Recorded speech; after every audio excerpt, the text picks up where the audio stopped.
Hero అకాడమియాలోని big 3 సభ్యుడైన తమాకి అమాజికి అత్యంత బహిష్టుడిగా, ఆందోళన మనిషిగా కలిగిన వ్యక్తిగా మనకు తెలుసు. నిజానికి ఈ క్యారెక్టర్ స్వభావం సిరీస్ రచయిత కోహి హిరోషికి సొంత జీవిత అనుభవం నుంచి వచ్చింది. అవును, మీరు విన్నది నిజమే. 2017 జంప్ ఫియెస్టా ఈవెంట్లో చాలా పెద్ద గుంపును చూసినప్పుడు కూడా ఆయన కూడా సరిగ్గా ఇలాంటి భయాన్నే ఎదుర్కొన్నాడు. అంతేకాకుండా తమాకి కొత్త స్కూల్లోకి మారినప్పుడు మీరో వచ్చి తనతో స్నేహం చేయడం అనే సీన్ కూడా హిరోషి గారు కొత్త మిడిల్ స్కూల్లో మారినప్పుడు జరిగిన నిజ జీవిత అనుభవం ఆధారంగానే డిజైన్ చేశారు. My hero academia manga editor అయిన హిరోతోమి ఒక ఇంటర్వ్యూలో హాక్స్ క్యారెక్టర్ బ్యాక్ స్టోరీ వెనుక ఉన్న ఆసక్తికరమైన విషయాన్ని బయటపెట్టాడు. హాక్స్ గతం ప్రముఖ ఫుట్బాల్ ప్లేయర్ లియోనెల్ మెస్సీ జీవిత కథ ఆధారంగా తీర్చిదిద్దబడిందంట. మెస్సీ చిన్నతనంలోనే తీవ్రమైన అనారోగ్యానికి గురైనాడు. ఆయన తండ్రికి వైద్య ఖర్చులు భరించే స్తోమత లేకపోవడంతో ఎఫ్సి బార్సిలోనా క్లబ్ మెస్సీకి అయ్యే మెడికల్ ఖర్చులను భరించడానికి ముందుకొచ్చింది. దానికి ప్రతిఫలంగా మెస్సీ చిన్న వయసులోనే స్పెయిన్కి వెళ్ళి అక్కడ ఉంటూ ఫుట్బాల్ ఆడడానికి నిర్ణయించుకున్నాడు. ఒక వరల్డ్ కప్ సమయంలో ఎడిటర్ హిరోటోమి ఈ మెస్సీ కథను కోహి హిరోషికి చెప్పగా ఆయనకి ఈ కాన్సెప్ట్ చాలా నచ్చింది. ఆ కథ విన్న 1-2 వారాల్లోనే హిరోషి మెస్సీ జీవితాన్ని కొద్దిగా మార్చి హాక్స్ బ్యాక్ స్టోరీగా మలిచారు. పబ్లిక్ సేఫ్టీ కమిషన్ హాక్స్ ప్రతిభను గుర్తించి అతని కుటుంబాన్ని ఆదుకొని చిన్నతనంలోనే అతన్ని ఒక హీరోగా తీర్చిదిద్దే బాధ్యత తీసుకునే సీన్ ఇక్కడి నుంచే ప్రారంభం పొందింది. నెక్స్ట్ ఫ్యాక్ట్కి వెళ్ళబోయే ముందు చూసే ఆడియన్స్కి చిన్న రిక్వెస్ట్, ఇప్పటి వరకు వీడియోకి ఎవరైనా లైక్ కొట్టకపోయి ఉంటే ఒకసారి లైక్ కొట్టండి. అలానే మన ఛానల్కి సబ్స్క్రైబ్ చేసుకోండి. ఇలాంటి వీడియోస్ ఇంకా చాలా వస్తాయి. అలానే వ్యూస్, సబ్స్, లైక్స్ ఈ మధ్య ఏం రావట్లేదు. వీడియోస్ నచ్చకపోతే ఏం నచ్చలేదు కింద కామెంట్ చేసి చెప్పండి. అలానే మీ ఫీడ్బ్యాక్ కూడా ఇవ్వండి. దాన్ని కూడా ఇంప్లిమెంట్ చేసి నెక్స్ట్ టైం నుంచి కొత్తగా చేసుకొని వస్తాను. మీకేమైనా యానిమే డౌట్స్ ఉంటే కింద ఖచ్చితంగా కామెంట్ చేయండి. అలానే మన ఛానల్లో ఇంకా చాలా వీడియోస్ ఉన్నాయి, అవి కూడా ఎక్స్ప్లోర్ చేయండి వెళ్ళి. ఇక లేట్ చేయకుండా వీడియో స్టార్ట్ చేసేద్దాం. అందులో ఈ వీడియోకి లైక్ కొట్టండి. 3 seconds ఇస్తాను. 1, 2, 3 లైక్ కొట్టాక స్టార్ట్ చేసేద్దాం. వన్యాలోనే అత్యంత కోపదారి మరియు దూకుడు స్వభావం ఉన్న బాకుగో ప్రారంభంలో ఒక మంచి పద్ధతి గల అబ్బాయిగా డిజైన్ చేయబడ్డాడు. అసలు ప్లాన్ ప్రకారం అతను అహంకారంతో లేదా కావాలనే కోపపడేవాడు కాదు. అందరితో మంచిగా ఉంటూనే తెలియకుండానే ఎదుటివారి మనసు కష్టపెట్టే మాటలు అనే క్యారెక్టర్గా అనుకున్నారు.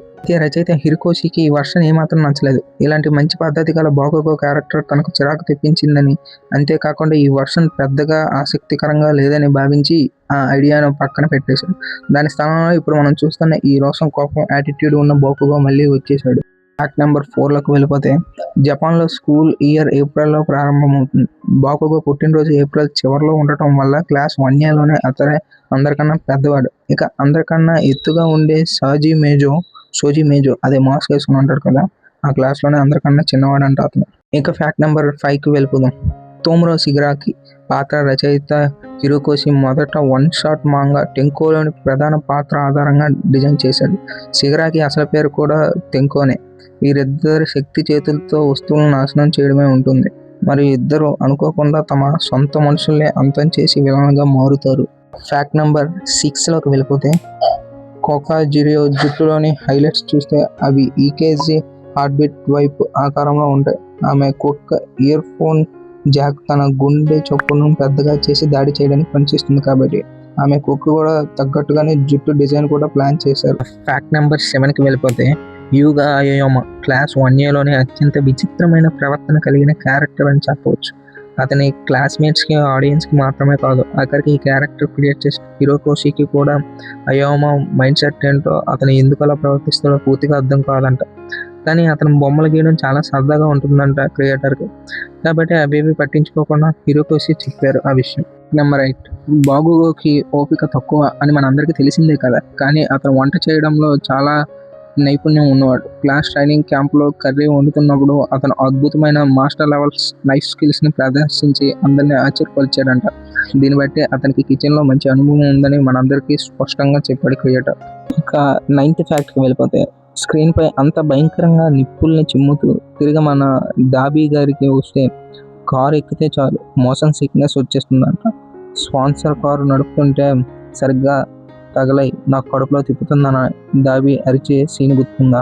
విలనిజం అంతా బయటే, కారు ఎక్కితే మాత్రం మనోడు కూడా నార్మల్ ఆర్టీసీ బస్ ప్యాసింజర్ అనమాట.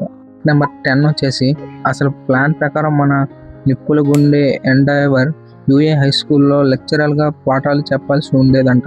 కానీ హిరోకోషి గారు ఆలోచించి hero all might, hero endeavour ఇద్దరు ఒకే స్కూల్లో టీచర్లుగా ఉంటే ఇక విలన్లకు ఎవరు గెలవగలరు? ఏమైనా సంబంధం ఉందా?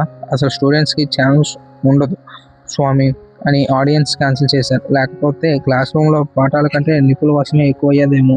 హీరో అకాడమీకి సంబంధించి ఇంకా 10 ఫ్యాక్ట్స్కి మించి ఉన్నాయి. మీకు ఈ పార్ట్ 1 నచ్చితే ఖచ్చితంగా పార్ట్ 2 కూడా ఖచ్చితంగా నింపుతాను. ఈ వీడియో నచ్చితే మాత్రం ఖచ్చితంగా లైక్ చేసుకోండి. కింద కామెంట్స్లో వీడియో ఎలా ఉందో చెప్పండి. మీకు ఏ ఫ్యాక్ట్ నచ్చిందో ఖచ్చితంగా చెప్పండి. మన ఛానల్ సబ్స్క్రైబ్ చేసుకోండి. మళ్ళీ ఇంకో వీడియోలో కలుద్దాం. ఉంటా మరి, బాయ్.